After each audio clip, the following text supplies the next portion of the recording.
Hey everyone, this is Musa with Social Dance Mastery. I'm so excited to talk about this topic, the history of salsa. What is the history of salsa? What are the origins of salsa?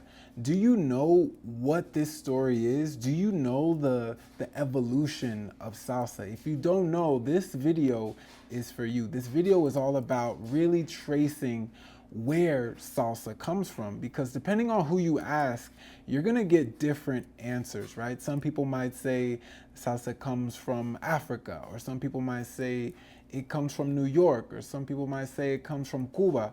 All of these answers might be correct, they might be true, but have you done research into the evolution of where this music and dance comes from?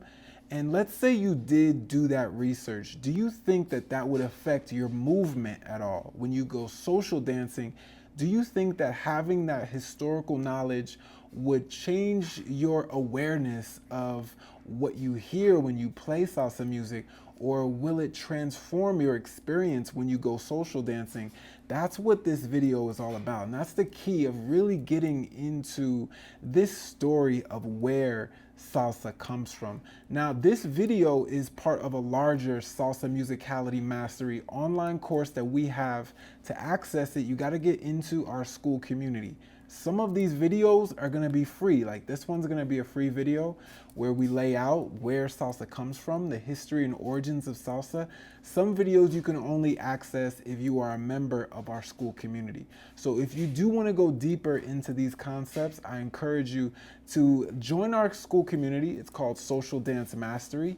Inside, you'll have access to a bunch of information, a lot of our tools and techniques for really getting your foundation as a social dancer, including timing, musicality, partner connection, etc. A lot of these things are the foundational skills that can really help to transform your experience when you go social dancing. So now let's get into the topic of today. The topic is the history of salsa. Now, the history of salsa is a very interesting story, and I would almost go as far as to say that this is sort of an occult type of story. It's a story that isn't told that much because within this story are secrets, and these secrets are things that people didn't really want to let out into the open because of the taboos at the time. And a lot of these stories have remained hidden even into this day when it comes to the whole world of social dancing. When it comes to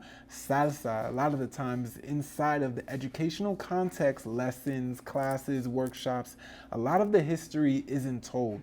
And this does a big disservice to the dancers who really want to get into the embodiment of this culture and who really want to feel what it means like to really dance to a salsa song and understand what the song means, what genre of song it is. The main thing of why we do this in our courses, why we go over the historical context, is because a lot of the times salsa is taught backwards. It's taught in a backwards, upside down pyramid approach, meaning that you start at the moves, you start at the steps, you start counting 1, 2, 3, 5, 6, 7, without having any substance of the context of where the steps come from, what a tumbao is, how to integrate the concept of the clave. What does contrary body motion mean when it comes to isolation and authentic movement of salsa? When it comes to this, a lot of these techniques are getting left out if you learn from the upside down approach. Now, when really getting into the foundation of this, we start to learn from the context of where the dance came from, learn inside of the music, and we start to discover new things as a dancer who's starting to learn this music, right? And now, when this story starts, a lot of the times when people tell this story, they start with the European influences, of course, because salsa is usually sung in Spanish. But I like to start with the indigenous influences first, right? We can't forget about the indigenous people that were on those Caribbean islands before Columbus got there. And a lot of people don't even recognize that even the instruments that we still hear in salsa today, the instruments that are used by the musicians in salsa today, instruments like the maracas or instruments like the gourd scraping güiro or the metal version, the guayo, they have indigenous Caribbean roots. Now, before salsa spread across the world, it started, really with the fusion of these cultures on the Caribbean islands, the fusion of the indigenous Taino culture, which was the name of one of the indigenous groups. There were other indigenous groups on the islands, such as the Siboney, the Guanahatabeye. There was a certain type of ceremony that the indigenous people on the Caribbean islands would do, which is called the areito. And this is a homage to a song. One song by Cheo Feliciano made a homage to a specific cacique, a woman cacique from the Taino people called Anacaona. You can hear this in a song that eventually became popular way later in the story of salsa. They're talking about Anacaona, talking about the areito that these indigenous people would do. They would use music and community to create a certain type of a portal with their song, with their celebration through a ceremony.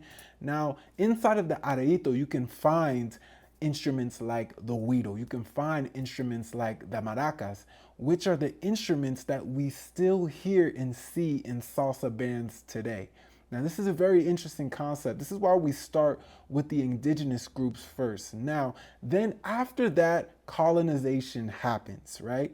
The French influence, the English influence, the Spanish influence, the Dutch, the Portuguese all have their hands in the slave trade, the transatlantic slave trade. People from the Congo, from the Yoruba regions, from Dahomey, all these different types of Western African regions, they were brought into the Caribbean. This is when the fusion really started to begin, when the African slave trade started to really get going in the 1500s, especially in places in the Caribbean. In those Caribbean islands, they became some of the main ports that were used by the Spanish fleets, by the other European colonial powers to transport the goods that they were getting from places like in Mexico or other places. They were getting treasures. They were traveling primarily through ships.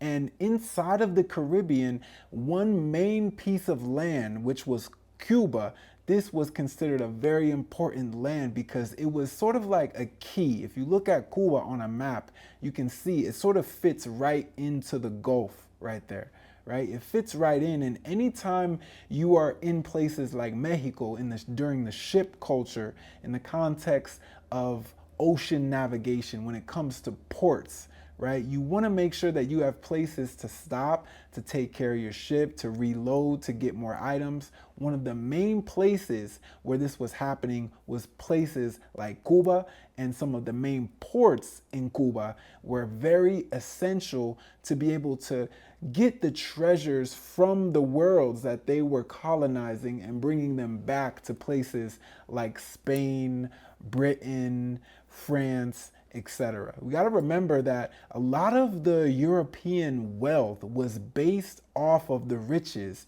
that were taken out of the bowels of the Americas, what was happening in places along the Caribbean and also in places like Mexico and South America. And all of these things were being traveled and being taken along this course that was eventually called the transatlantic slave trade. Now, this is where we get into the colonial era of salsa. We call this the colonial era of salsa because this is what sort of made up the DNA of where we get our salsa from. We really have to go back to this colonial era. There's some very important gems inside of the colonial era that really show that this is one of the first times where you really start to get the fusion specifically of African music concepts that are starting to get inside of European forms of music and dance. And this starts to come out into some of the dances. One of the dances is actually called the saraband. Now, if you look up saraband right now, you'll hear sort of like a Baroque style, European sounding court music type of music, but if you think about it, the word that they're using, saraband, comes from a Congolese idea of spiritual forces in nature, which is called the sarabanda or in sarabanda. And if you look up sarabanda, you can see that this goes back to a Congolese practice of spirituality, right? So, how did a European Baroque sounding form of music and dance get the name of a Congolese derived form of spiritual practice? Well, it got like that because of this fusion of European and African culture at this colonial era. Now, remember, the colonial era was highly restrictive of a lot of forms of African things, but they incorporated some of it because they realized that it had some type of a power to it. It had some type of an essence to it. Something about the way that the rhythms worked did something very visceral in a person's body when they played the music. So, of course, they incorporated that rhythmic structure of African music, syncopation, polyrhythm, inside of some of the European forms. Now, some of the first European forms to do this were specific court dances in the European social setting. The social court dances in the European time was dances like the contradanza, which has British roots in their country dance. It has French roots. And this was a sort of like a social class dance for the court, the contradanza. And the contradanza would eventually evolve into the danza and then into the danzon, which would be the lineage that would bring us into mambo, cha-cha-cha, and eventually salsa. Now, there were some other forms happening at that time too, such as the habanera rhythm. The habanera was another syncopated African rhythm that sort of transitioned and went into Argentina and turned into the tango.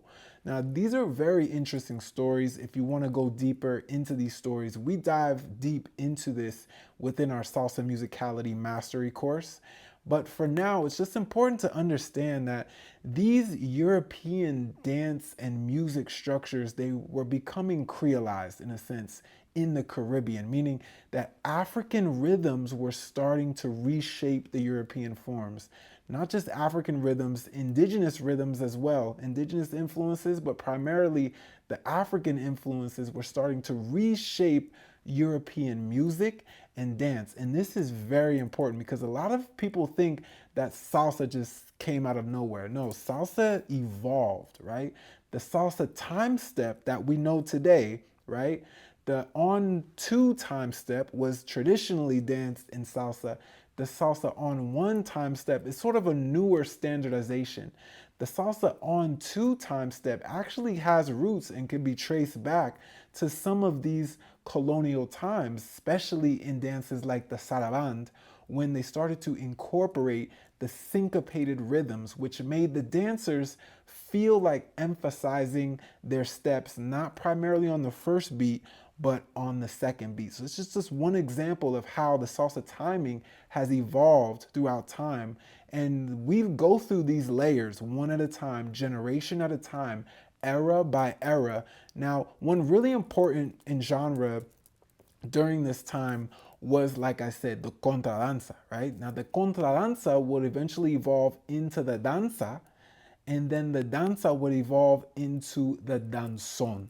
Now, the danzon became Cuba's national dance, right? In the late 1800s, the early 1900s, the danzon was an elegant dance. It premiered in more of the western side of Cuba, so not on the eastern side of Cuba, but now the music from the eastern side of Cuba started to travel to the western ports. We have to remember that the western side of Cuba, such as places that had Matanzas or Havana, which is known as the capital, everybody knows Havana, these were the main ports of the island at the time. A lot of industry was happening, a lot of business, a lot of infrastructure, because it was so close right there to the Florida Keys, right? So in this time, that port became very popular and a lot of magnetism started to come out of the eastern part of the island and move into the western part. And this is where danzon started to become popularized. Now, this is where we really get into some interesting history, specifically with the danzon, because within the danzon, in the ensemble, you have a very particular instrument coming from the timpani drums, right? You didn't really have any drums per se, but you did have what was called a kettle drum. And this kettle drum would evolve into the instrument now played in salsa bands called the timbale drums. But on this kettle drum, or what was called the timpani drum or timbal, there was a rhythm that was played for the danzon. It was an iconic rhythmic cell. Now these rhythmic cells are specifically what was happening in the colonial era with dances like the contradanza, the habanera.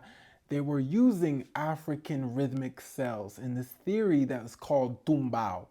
Tumbao is a repeating rhythmic cell that is used to mark the rhythmic meter of a song. Now, inside of the danzon, you have a specific rhythmic cell that was called the baqueteo.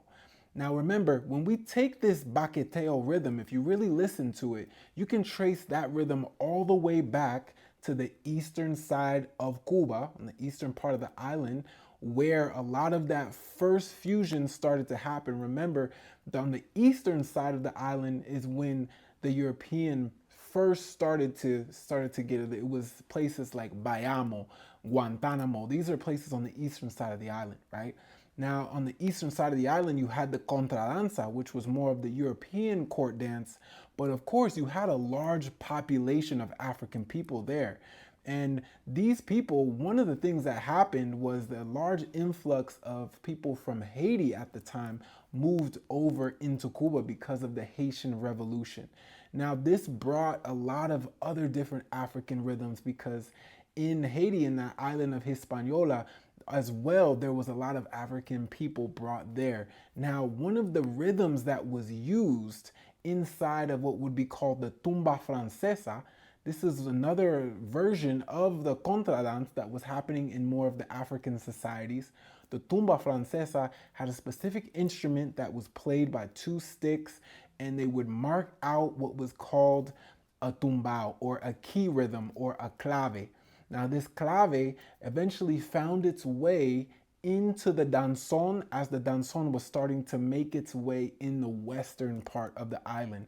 And this is very important history. We go deeper into this, but if you just turn on a basic salsa song, if you listen to what the timbale player is doing, when the song breaks down and the timbale player starts hitting on the shell of the timbale or the outer rim of the timbale, usually it's going to be one of these key rhythms called the cinquillo. The cinquillo rhythm is a rhythm that was coming right out of the Afro-Haitian influences because of the influx of Haitians coming into the Cuban island when the Haitian Revolution really started to get down. Inside of the danzon, we start to see the actual structure of salsa music starting to form. Now, the danzon is specifically important because inside of the danzon, you get a formal structure. The danzon was done in a very formal way. Remember, we're dealing with the time of the 1800s. The danzon really got going in the 1800s. Slavery didn't get abolished in Cuba until 1886, according to the law, right? So this is still a very colonial time, right? Even though black and mixed race people were allowed to play in the bands were called orquestas típicas. You see the evolution of the orquesta típica really start to grow as more and more people started to have mixed race bands during this time. This was where the interracial relations would be accepted within the music, specifically in the bands. And this has to do with the evolution of the revolution inside of Cuba. A lot of the times this concept of being a Cuban involved people from African, people from Spain, people from indigenous roots. This concept of revolution against the colonial authorities really brought together a mixed race band of people. And this was evident in the war as The Revolutionary Wars in Cuba, one of the things that they did was they told the enslaved people that if you fight against the Spanish authority, then we will grant you your freedom. So now you have bands of African and mixed race people fighting along with European people. Some of these bands specifically, if you look up the Mambises were specifically black or African fighters that were really fighting against the British, that were fighting against the Spanish in order to really achieve their freedom. Now, you can see this also inside of the band ensembles in Cuba. Now, let's get back into the form of the danzon, because the structure of the danzon is important to salsa. It's really important that we go back to that. And if you stayed this far in this video, I want to commend you because you're invested. You really want to know about this history. You're interested in the DNA that makes salsa, and I commend you for that. Because of that, I'm giving you a gift, and that gift is something that we just came out with in our school community. It's called the Heritage Playlist. All of these eras that I'm talking about in salsa history, I created curated playlists so that you can listen to the story, right? These playlists are inside of our school community. Just sign up for the school community, send me a message, and I'll give you access to those playlists for free. Now, in the era of the danzon, remember that the danzon was still in the colonial time, right? Now, the danzon had a colonial structure to it. It had the structure of a rondo format, which means that it had an A-B structure, right? There would be a paseo where the dancers would just walk around, and there would be the B section where the dancers would actually embrace and dance. The composers at the time of danzon were really starting to push the edges and the boundaries of that formal structure, right? Of that colonial structure, that very strict structure of danzon. And one of the ways that this was done was by a specific composer named Jose Urfe. Now, Jose Urfe would go back to the eastern side of the island. And this is very important because when Jose Urfe went to the eastern side of the island, he encountered a certain type of rural music that was happening already.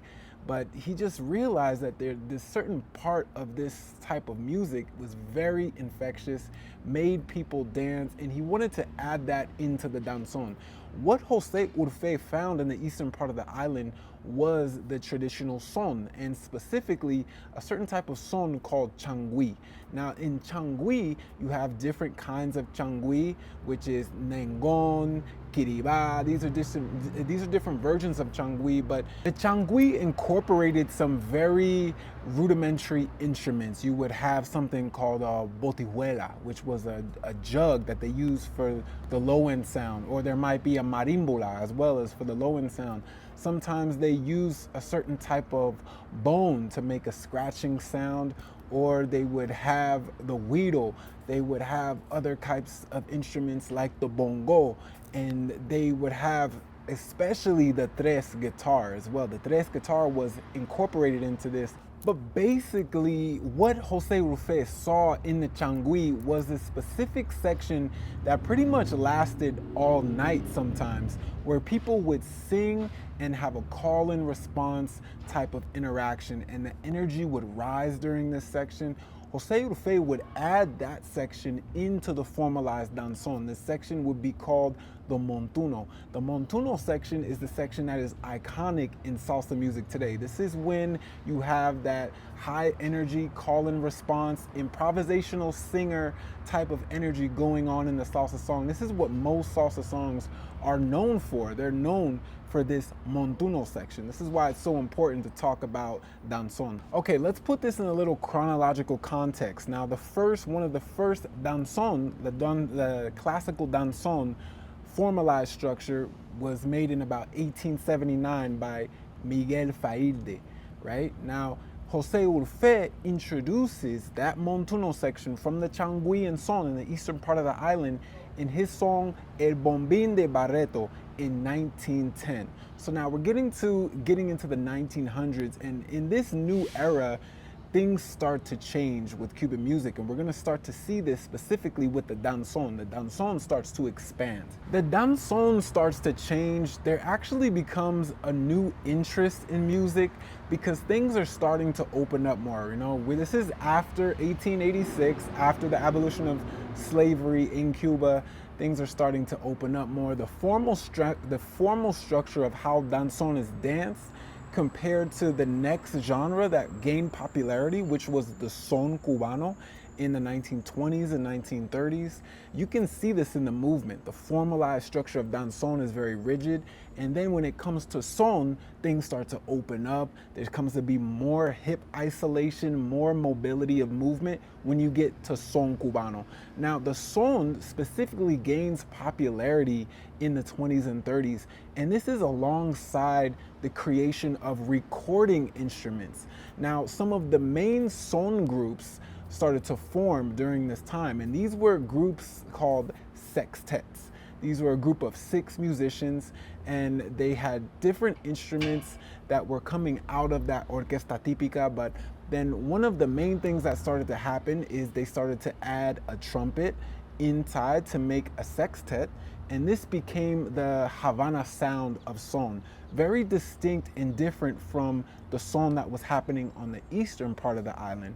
And as more and more of these septetos and sextetos started to record, they would be brought out to places like Camden, New Jersey, specifically for these recording industries such as RCA and Victor at the time, who were really using their technology of the new recording to really record some of these first fundamental son sounds. And this is some of the first time we actually have recordings. The recordings aren't that good, but if you listen to it, you can hear the bongo, you can hear the tres, you can hear the trumpet, you can hear all of the different African types of polyrhythmic intertwining of how the music was played.